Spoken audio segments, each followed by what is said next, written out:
ഇന്ന് നമുക്കേ ലണ്ടനിൽ നിന്നൊരു ഡേ ട്രിപ്പ് പോയാലും. അപ്പം ഇന്ന് നമ്മൾ പോകുന്നൊരു ബീച്ചിലേക്കാട്ടോ.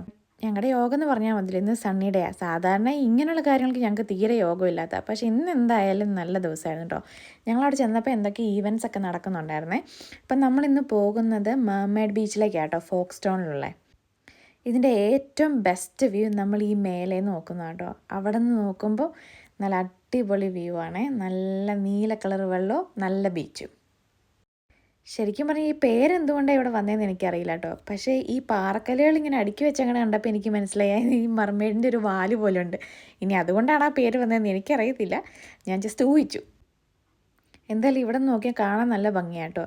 ഈ കടലിൻ്റെ നേരെ ഓപ്പോസിറ്റ് നമ്മൾ കാണുന്ന വേറൊരു കൺട്രി ആട്ടോ. ഞങ്ങൾ മാപ്പിൽ നോക്കിയപ്പോൾ അത് ബെൽജിയം എന്നാണ് കാണിച്ചത്. തൽക്കാലം അതവിടെ നിൽക്കട്ടെ, നമുക്കിപ്പോൾ ബീച്ചിലേക്ക് പോകാം കേട്ടോ.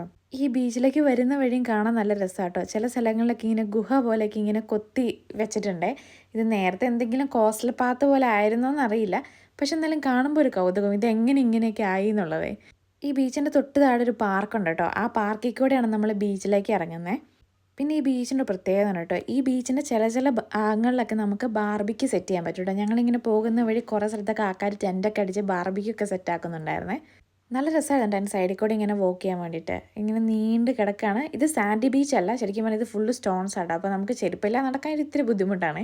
പിന്നെ ഏത് കടൽ തീരത്ത് പോയാലും സീഗിളിൻ്റെ ഒരു കുറവ് എവിടെ ഉണ്ടാവില്ല, ഇവിടെ ഉണ്ടായിരുന്നു കേട്ടോ. കുറേ സീഗിൾസ് അതിലൂടെ നടപ്പണ്ടേ, കാരണം എല്ലാവരും ബാർബിക്കൊക്കെ സെറ്റ് ചെയ്യുമ്പോൾ അതിൽ നിന്ന് അടിച്ച് മാറ്റാൻ വേണ്ടി നിൽക്കുന്നതെന്ന് തോന്നുന്നു.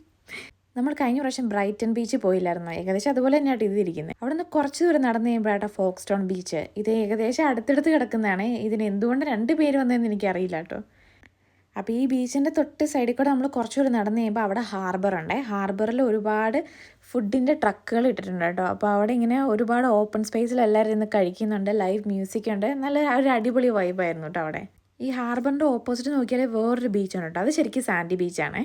ശരിക്കും പറഞ്ഞാൽ ഈ ഹാർബറിൽ കൂടെ നടക്കുമ്പോഴാട്ടോ ഞാൻ ആദ്യമായിട്ട് ജെല്ലി ഫിഷിനെ കാണുന്നത്. ഞാൻ ജീവനുള്ള ജെല്ലി ഫിഷിനെ ഇതുവരെ കണ്ടിട്ടില്ലായിരുന്നേ. അപ്പം നമ്മൾ താഴത്തേക്ക് നോക്കുമ്പോൾ ഈ ജെല്ലി ഫിഷ്, ഒരുപാട് ജെല്ലി ഫിഷ് ഉണ്ട് അതിനകത്ത്.